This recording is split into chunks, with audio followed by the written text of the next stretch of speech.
அந்த பிரமாணத்தின் உறுதியானபடியால் வேறொரு புருஷனை விவாகம் பண்ணினாலும் விபசாரி அல்ல.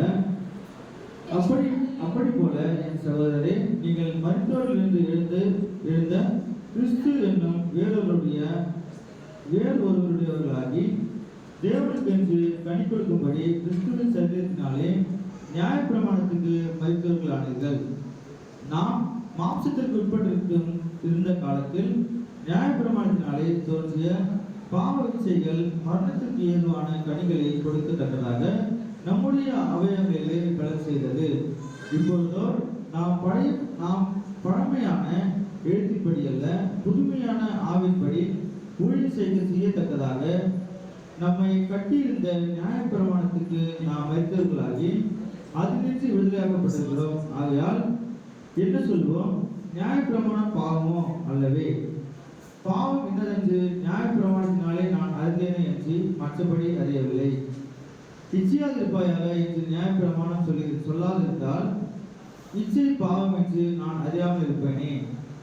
பாவமானது கற்பனையினாலே சமயம் பெற்று சகலவித இச்சைகளையும் எண்ணில் நடப்பித்தது.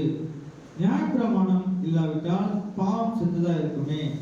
முன்னே நியாயப்பிரமாணம் இல்லாதவனா இருந்தபோது நான் ஜீவனுள்ளவனா இருந்தேன். கற்பனை வந்தபோதோ பாவம் உயிர்கொண்டது, நான் மரித்தவனானேன். இப்படி இருக்க ஜீவனுக்கு ஏதுவான கற்பனையே எனக்கு மரணத்துக்கு ஏதுவாக கண்டேன். பாவமானது கற்பனையினாலே சமயம் பெற்று என்னை வஞ்சித்தது, அதனாலே என்னை கொன்றது.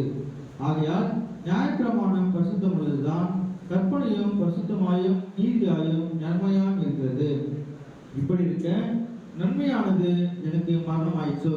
அப்படி அல்ல, பாவமே எனக்கு மரணம் ஆயிடுச்சு. பாவம் கற்பனையினாலே மிகுந்த பாவமுள்ளதாகும்படி அது நன்மையானதை கொண்டு எனக்கு மரணத்தை உண்டாக்கினதினாலே பாவமாகவே விளங்கும்படிக்கும் அப்படி ஆயிடுச்சு.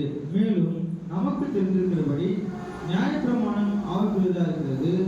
நானும் பாவத்துக்கு கீழாக விற்கப்பட்டு மாம்சத்துக்குரியவனாக இருக்கிறேன். எப்படின்னு நான் செய்கிறது எனக்கே சம்மதி இல்லை. நான் விரும்புகிறதை செய்யாமல் நான் வெறுக்கிறதையே செய்கிறேன். இப்படி நான் விரும்பாததை செய்கிறவனா இருக்க நியாயப்பிரமாணம் நல்லதென்று ஒத்துக்கொள்கிறேனே. ஆதலால் நான் அல்ல, எனக்குள் வாசமாயிருக்கிற பாவமே அப்படி செய்கிறது. அது எப்படியெனில் என்னிடத்தில், அதாவது என் மாம்சத்தில் நன்மை வாசமாய் இருக்கிறதில்லை என்று நான் அறிந்திருக்கிறேன். நன்மை செய்ய வேண்டும் என்கிற விருப்பம் என்னிடத்தில் இருக்கிறது, நன்மை செய்வதோ என்னிடத்தில் இல்லை. ஆதலால் நான் விரும்புகிற நன்மையை செய்யாமல் விரும்பாத தீமையை செய்கிறேன். அந்தபடி நான் விரும்பாததை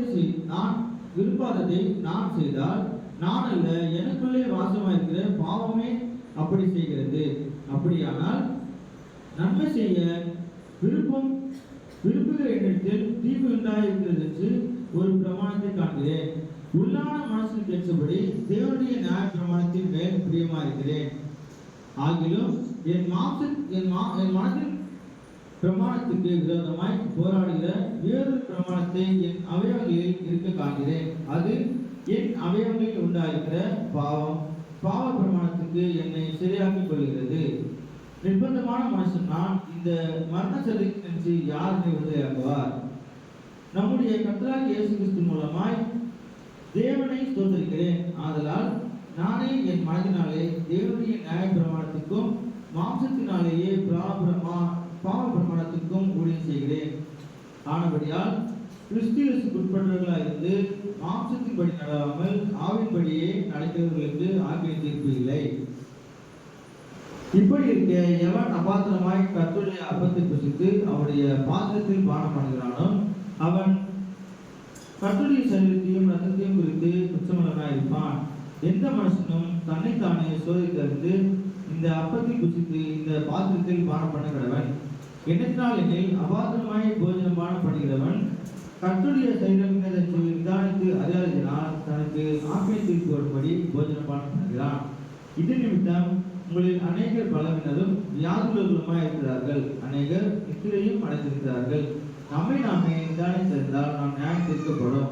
நாம் நியாயம் தீர்க்கப்படும் போது உலகத்தோடைய ஆக்கினைக்குள்ளாக தீர்க்கப்படாதபடிக்கு கர்த்தராலே சிக்ஷிக்கப்படுகிறோம். ஆமென்.